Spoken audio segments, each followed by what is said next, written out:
Hey everybody, welcome to Workforce Gaming. I am Brad, here with Doug. Hey. Resident Evil 4 Separate Ways is the DLC expansion to the Resident Evil 4 remake from this year. Also kind of a remake of DLC. I was wondering about, I kept hearing that it's not straight Separate Ways. It's something a little different. So I never played the original Separate Ways, so okay. I don't really have perspective on that. But what I can tell you about this, so the basic idea of it is that in Resident Evil 4, Ada Wong kind of pops in and out throughout the story, and she's kind of on this weird separate side tangent quest than Leon is on. And basically what this does is it delves into what the hell is she actually doing there, because you really never get I don't think by the end of the game you ever have a full sense of what she's really trying to do. Yeah, I think she's like, they kind of insinuate she's trying to like steal a thing for Wesker, and that was like basically it. Yeah, it's very implied. And this is very much gets into like, okay, let's actually show you what she's doing. The DLC runs completely concurrently to the timeline in Resident Evil 4, so it basically starts with the opening scene in the village. It ends with the same final boss fight, and it basically interesting. What I really like about it is that it basically takes that, like, I don't remember how long it is, about 15-hour story, and it condenses it down to maybe 4 or 5 hours. I think my time was like 4 hours 45 minutes, something like that. Yeah. So having not played Resident Evil 4 in about 6 months, it was a really cool way just to kind of go back in and see the story again, because you are just getting the same story beats, the same concepts. You have the couple interactions with Leon are in there too, so you're seeing those same parts. You're kind of watching Leon from afar, and you're just like, oh, Leon, like, you're so pathetic down there. And then Ada's like much more obviously like, kind of like the super spy type character here. So it's a very interesting concept for DLC, just because it is the exact same game, just from afar with this side piece going on. Is it, so the thing is, what's the kind of, it's gonna sound bad. So like with DLC, there's usually like a hook. So there's like, oh, a cool story hook or a cool gameplay There's hook. a grappling but hook. Like, okay. Oh, man. Wow, that would have been brilliant if I set that up like that. Oh, that's too good. I guess my thing is like with Resident Evil stuff, like there's not like, is it compelling? Is it interesting? Or is it just kind of like you said, it's just kind of like a shortened version of Resident Evil? We're kind of, moving on. It's much more a shortened version of Resident Evil 4. You get a few more details here and there about what she's doing. I think kind of the fun thing is Wesker, I feel like, is the weirdest villain of any series, just because he's so minimally used, but like held in so high esteem. Wesker never does anything. Except in, like, I think it's Resident Evil 5. But Wesker is, like, held in this, like, oh my god, it's Wesker type of mentality.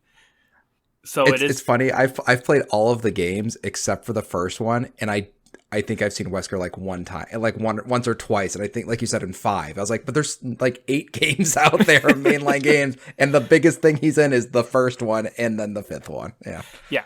So in this, he is your handler. He's basically over the comms, talking you through everything. He's the one that basically hired you to do this. So you get a little bit more of like what he's trying to do, what his role in this is. And again, 5 is kind of one of the games that he plays a bigger part in. So it's really setting him up for 5. So there is definitely some teases of what could happen in Resident Evil Remake 5. Obviously the same things that happen in Resident Evil 5, but those teases are still there, especially towards the end. There's, your post-credit scene, all that kind of stuff that's kind of teasing towards Resident Evil 5. But yeah, so he's in this. So that's kind of the cool thing where you're like, okay, we actually get to see Wesker. And Ada is much more like just business. Like Leon is clearly there. Like, oh, I got to get the... She's like, I'm being paid to go put this thing here. I'm getting paid to go get this. I don't care about Ashley. I don't care what's happening with these cultists. I need to get this to get paid. So that's kind of fun. It is a little bit of a different perspective. Again, it's just kind of a different take on the story, a quicker, more just streamlined take through the story. And again, I think if you didn't have any Resident Evil 4 background, I think you'd be pretty lost, because it does minimal explaining on a lot of things that are happening in the Resident Evil 4 world, in these villages, with the cultists, with Los Plagas, with all that. There's very little explanation. It's just like, okay, boom, boom, boom, boom, boom, done. So it's fun? Is it good? So it is very good. Again, I think it's one of those things where if you liked Resident Evil 4 Remake, you will like this. There's very little difference in it. again, I really liked it as a replay more than anything else, just being able to sit there Sure. and go it. A couple of the things that are new in this, obviously plays Ada, but she has a grappling hook, as alluded to earlier in my hilarious joke, which kind of makes traversal a little bit different. So there's a few spots that you go to. You go to a lot of the same locations, and the grappling hook, you can do a lot of like jumping through. So like when you're on the castle roof, you can kind of jump from spot to spot to spot to kind of get around some of those. There's a scene with catapults. You kind of have a similar scene. Now you've got a grappling hook to go through and get around. So it kind of changes up some things there. She also can use it in combat, which I think is where it really comes in, is because when you stun an enemy, when you're Leon, you've got to do like a sprint to get to that enemy to do it if you shoot them too far away. Yeah. It just prompts you to a grappling hook. So she'll grapple like 20 feet away, kick the guy, and get that melee in. Oh, cool. Which changes up combat pretty much. It makes it feel much quicker, much snappier, which I liked a lot. But it is Resident Evil 4. Yeah. Not much changing other than that grappling hook.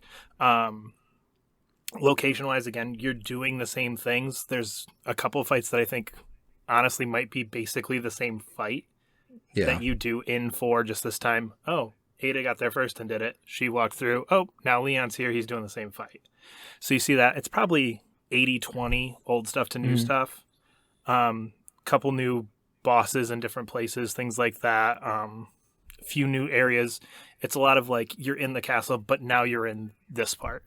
You're in the village, but now you're on the other side of the fence. Gotcha. Okay. So not a huge new thing, but overall it's fun. If you like Resident Evil 4, it is for sure something cool to try out. Get a little bit more of that story. It's only $10, so not a huge investment either, but kind of sounds like a reminder for like, hey guys, we can be on our Game of the Year list. We came out earlier this year. Definitely. Although it's been out for a while. I think it's been out for a couple months, but very, very much that in my mind where it's like, oh yeah, you know what? I did really like Resident Evil 4. I almost forgot that game came out this year and because of everything else. But if you like Resident Evil, I'm sure there's lots to be had here that's really, really good. So we are Workforce Gaming.